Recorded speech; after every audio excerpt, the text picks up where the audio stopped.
Okay. Can central banks creating digital assets hurt the crypto markets and also hurt the ethos of decentralization? I don't think so. I think this is the best thing ever for crypto because all these central banks will be marketing the hell out of crypto because obviously, as central banks do, and just anything kind of done by the government is not perfect, right? If anything, it's the opposite of perfect. So I think once people get used to having a digital dollar or digital euro, and basically they're basically having crypto in their wallets, right? So it wouldn't be a big leap for them to now look at Bitcoin. If anything, they'll be more warmed up to Bitcoin and other cryptocurrencies, maybe even stable coins. So I think, if anything, it's the greatest education engine out there to onboard new people into crypto. Bill? Okay, so let's talk about government issued stable coins, right? Why would they do it? Here's why. So if you have a crisis like now, the government would issue a stable coin to your wallet that could be spent on a wide variety of items. So think of it as like an expansion of, it's not quite food stamps because you can buy more than food. You could pay your rent, you could use it for Uber or transportation. You could use it for, staples of life, clothing, diapers, a webcam. So it would be the government giving you things to buy approved items versus the government giving you money to open up a Robinhood account so you could buy Tesla on margin. No. So that would be the use of a government stable coin.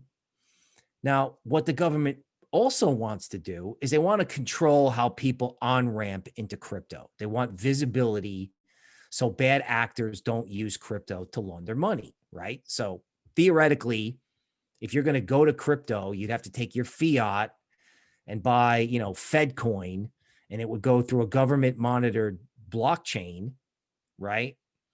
And then you could go buy crypto from there. And as Ian said, once they create the digital unit, what's the first thing everyone's going to want to do, with a digital unit, assuming it's not the thing I expanded on earlier, right? They're going to want to trade crypto. So the government making everybody go get a wallet is great for crypto. Personally, I think what governments are going to wind up doing is they're going to wind up wanting to take control over how private stable coins work, right? They're going to want to heavily regulate it, or they're going to get really involved in the monitoring of how stable coins get used. Okay. Either way, stable coins that represent fiat currencies are here to stay, whether the private sector builds it or the government builds it. I think if the government does build it, it's going to be this like universal basic income, right? The government does not want people out on the streets. They do not want people to be, insecure with food, right? So I think the government's getting involved in digital currencies has multiple benefits. Does it hurt the centralization theme?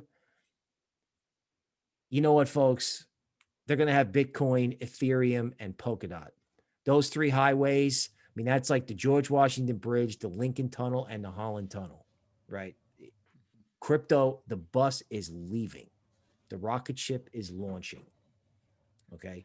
So if governments get involved, yeah, some of it might be centralized, but the decentralized world is not going anywhere. It's getting bigger by the day. All right. Thank you, Bill. And as we see here, the election is pretty close still.